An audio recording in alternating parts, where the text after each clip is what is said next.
Hello বন্ধুরা, কেমন আছো তোমরা সবাই? আশা করি সবাই খুব ভালো আছে। আমার আরও একটি নতুন ব্লগে সবাইকে স্বাগত।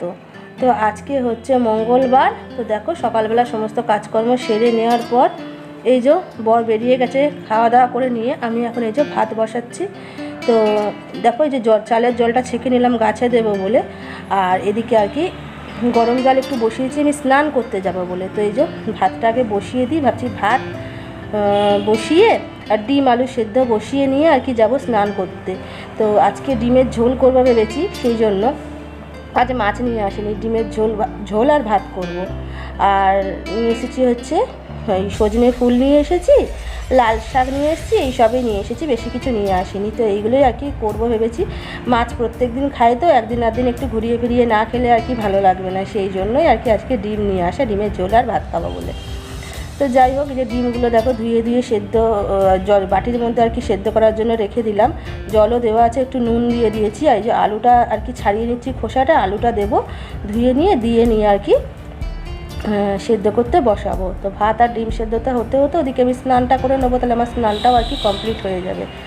তো এইভাবেই আর কি কাজগুলো আমি সারবার সবসময় চেষ্টা করি, কারণ যেহেতু একা হাতে সংসারের কাজ করি, তো মানে একদিকটায় একভাবে লেগে থাকলে হবে না, মানে একটার সাথে সাথে আর একটা আর কি জড়িয়ে পেঁচিয়েই কাজগুলো আমি করতে থাকি, একটা বসিয়ে দিই আর একটা কাজ সারি আর কি এরকম। তো এই যে গাছগুলো দেখো, চালের জলটাও আর কি দিয়ে দিলাম।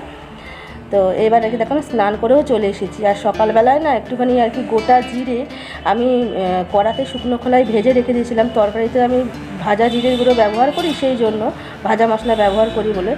তো সেটাই আর কি রেখে দিয়েছিলাম, বাটবার মানে মিক্সিতে যে গুঁড়ো করবো সেই সময়টা আমার হয়ে ওঠেনি, সেটাই রোদের মধ্যে রেখে দিয়েছিলাম যাতে আর কি মিহিয়ে না যায়, মানে নেতিয়ে না যায়, সেই জন্য। তো সেটাই এই যে মিক্সির মধ্যে একটুখানি গুঁড়ো করে নিচ্ছি। আর আমার ভাত প্রায় আর কি হয়ে এসছে দেখছি। আর ওদিকে চামচে দিয়ে আর কি কাঁটা চামচ দিয়ে দেখে নিলাম যে আলুগুলো সেদ্ধ হয়ে গেছে কিনা, ডিম আলু সেদ্ধ বসিয়ে স্নানে গিয়েছিলাম না, সেইটাই।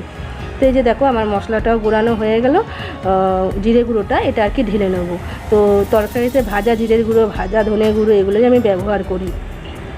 তো এই যে দেখো এই প্লাস্টিকটার মধ্যে নিয়ে নিলাম যাতে কৌটোটায় ঢালতে সুবিধা হয়, সেই জন্য এখন চামচে করে ঢালবার সময় নেই, একসাথে এই জন্য ঢেলে নিলাম।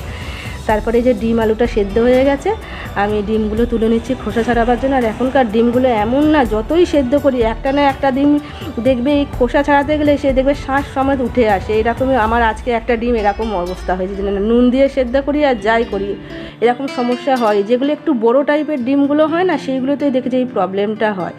তো যাই হোক, কিছু করার নেই। তো এই যে দেখো আলুগুলোও আমি ধুয়ে নিয়ে এলাম, যেহেতু ডিমের সাথে সেদ্ধ দিয়েছিলাম। তো তারপরে আর কি ডিমের খোসাগুলো ভালো করে ঠান্ডা জলে আর কি ডিমগুলো দিয়ে দিলাম, দিয়ে আর কি যে ডিমের খোসাগুলো দেখো ঝটপট করে ছাড়িয়ে নিচ্ছি, দিয়ে একটু ভাবছি নুন আর একটু হলুদ আর কি মাখিয়ে রেখে দেবো। ডিমগুলো তার আগে একটু চিড়ে নেবো, নাহলে গোটা ডিম যদি তেলের মধ্যে দিই তাহলে পটাশ করে ফাটবে, বাপরে। আমি আর এরকম অ্যাক্সিডেন্ট এর আগে অনেকবার হয়েছে, সেই জন্য আমার মাথায় সবসময় থাকে গোটা ডিম আমি কখনো আর কি ছেড়ে নিয়ে ভাজি না। ডিমের তরকারি করার সময় সবসময় একটুখানি আর কি ডিমের গায়ে আঁচড় কেটেই নিই খুন্তি দিয়ে নিয়ে। তো ডিমের খোসাগুলো ছাড়াতে আজকে খুবই প্রবলেম হয়েছে, যে ডিমটা আর কি একটু কীরকম হয়ে গিয়েছিলো না, সেইটা। তো যাই হোক করলাম, ওটা আর বরকে দেবো না, ওটা না হয় আমিই খেয়ে নেবো। তো দেখো তারপরে এই যে এই হলুদটা সকালবেলা ঢেলেছিলাম, তাই একটু প্যাকেটে হলুদ ছিল, বেশি হয়েছিল, সেটাই আর কি দিয়ে দিলাম। আর দেখো আমার রান্না বান্নাও করছি আর কি, এটা আমি আলু আর মটরশুঁটির তরকারি আর কি ঢেলে নিলাম হয়ে গিয়েছিল বলে। আর এত গরম লেগেছে যে আমি গরম জামাটা খুলে ফেলেছি, এবার আর কি ফুল আর আলু ভাজাটা ভাজবো। তো এখন অনেকটা সময় আর কি পার হয়ে গেছে। তো এবার আর কি আমার বড়ও আর কি চলে আসবে। তো বর চলে আসবে বলতে দেখো মানে এই যে ঝাঁট দিচ্ছি বাইরেটা, রান্নাটা বসিয়ে নিয়ে ঝাঁট দিচ্ছি। তো আমার বর যে চলে এসেছে, কী বলো তো, আমার বরের গাড়ির এক্সিলেটারটা গেছে ভেঙে, মানে একটা এত বড় আজকে বিপদ থেকে না আমার বর খুব আর কি রক্ষা পেয়েছে, জানো না। মানে এত ভয় লাগছে শুনে নিয়ে আমার, মানে মনটা আমার একদম মানে কি বলবো, মনের ভেতরটা জমাট বেঁধে গেল, মানে শুনে নিয়ে এরকম একটা পরিস্থিতি হয়েছিল আমার। তো আমি ঝাঁট দিয়েছি, আমার বর দাঁড়িয়েই আছে। তো তারপরে দেখো আমার বড় দিকে গাড়ির এক্সিলেটার আর একটা ঘরে ছিল, সেটা আর কি লাগাতে গেল, লাগিয়ে তবেই তো আর কি ঘরে ঢোকাতে পারবে না, ঢোকাতে পারবে না। আর আমি এদিকে আর কি যে বাসনগুলো এক্সট্রা হয়েছিল রান্না করে, সেগুলো কিছুটা আর কি মেজে নিচ্ছি, বেশি নেতে বাইরে আর নামায়নি, তো সেটাই আর কি মাজছি। তো বড় দিকে এক্সিলেটারটা লাগিয়ে তারপরে আর কি গাড়িটা ঢুকিয়ে নিয়ে তারপরে আরও গাড়ির যেসব কাজকর্ম থাকে সেগুলোই আর কি করে নেবে। তো এরকম ঝামেলা মানে এরকম সমস্যা আমি এই প্রথম শুনছি। মানে আমার বর যে কীভাবে গাড়িটা নিয়ে এসছে সে আমার বরেই হয়তো ওখানে জানে, কি আর বলবো। এই যে বন্ধুরা আমার রান্না বান্না সব কিছু আর কি কমপ্লিট হয়ে গেছে। না গাড়ির পুরো একদম এক্সিলেটারটাই ভেঙে গেছে, তাও রাস্তা বাড়ি থেকে অনেকটা দূরেই হয়েছিল, অনেক কষ্টে এনেছে ও পা দিয়ে ঠেলে ঠেলে। সিটটায় না বসলে পরে তো কন্ট্রোল করতে পারবে না গাড়িটাকে, তো পা দিয়ে ঠেলে ঠেলে ঠেলে ঠেলে প্যাসেঞ্জার নামাতে হয়েছে শেষ পর্যন্ত। আমাকে বললো যে দেরি করেই আসবো, তো তারপরে এরকম কাণ্ড ঘটে জানো না। বেচারা এতটা প্রবলেমে পড়েছিল, আমাকে তবু ফোন করে একটু জানায়নি, যদি আমি টেনশন করি তো বাড়িতে এসে নিয়ে আমাকে বলছে।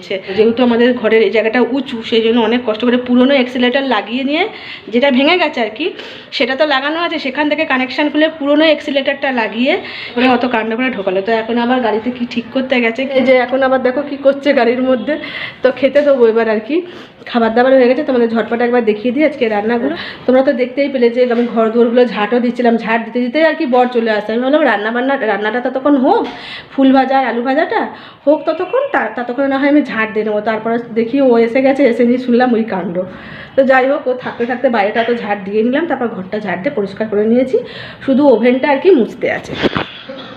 এই তো সবাই রান্নাটা শেষ হলো, তাই না এখন ওভেনটা খুব গরম আছে, এখন মোছা যাবে না। এই যে দেখো প্রথমেই দেখাই ভাত, আজকে হাঁড়িতেই ভাত করেছি আর কি। তো এই যে ভাত, আর এই ডেকচিটাতে আজকে করিনি, আজকে হাঁড়িটাতেই করলাম। আর করেছি এখানে এই যে ডিমের ঝোল করেছি। এই ডিমটা না কীরকম আর কি খোসা ছাড়াতে গিয়ে ডিমের তো কীরকম হয়ে গেছিলো, সেই জন্য এটা আর কি হালকা ভেজেছি, বাকি এগুলো সব ভালো করে ভেজেছি, এটা হালকা ভেজেছি কারণ ভাজতে ভেজে যখন আমার আরও ঘেটে যায় সেই জন্য। তো এই যে ডিমের ঝোল, এখানে হচ্ছে আলু দিয়ে মটরশুঁটি দিয়ে আর কি ঘুগনি মতো করেছি। এটা পুরো দুধের মতো সর পড়ে গেছে ওপরটায়, দেখো না দুধের সরের মতো। আর এখানে আছে হচ্ছে লাল শাক ভাজা, আর এদিকে আলু আর সজনে ফুল ভাজা পেঁয়াজ দিয়ে। লাল শাকটাও বড়ি দিয়ে ভেজেছি, তো একটুখানি হয়ে গেছে, এক আটে নিয়েছিলাম, শুধু শাকগুলো দিয়েছি আর কচি কচি ডাটাগুলো রেখে দিয়েছি, কালকে সর্ষে বাটা দিয়ে ঝাল। তো দেখতেই পেলে রান্নাগুলো। তো আমি আজকে আর কি কী বলো তো, এতটা তাড়াহুড়োর মধ্যে করেছিলাম, মানে নিচে বসে একটা করে সবজি কাটছি আর ঝটপট করে মানে বসিয়ে দিচ্ছি ওভেনেতে।